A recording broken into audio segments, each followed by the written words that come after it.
Hi friends, today in this video we will know how to remove an extension from Chrome browser because one of my viewer has asked how to remove from all places of my laptop.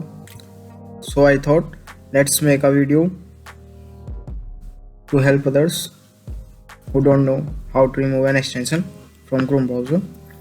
So for removing extension, let me open a separate window here.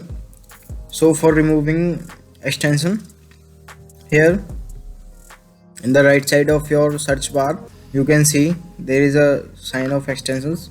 By clicking on that extension you can see all the extension you have added to your browser. I have added these 4 extensions. I have also created videos on all those extensions. Please check out. So for removing, click on these 3 dots. Just click on remove from Chrome and it will remove. Click on remove. Here it is removed, same as you can remove others.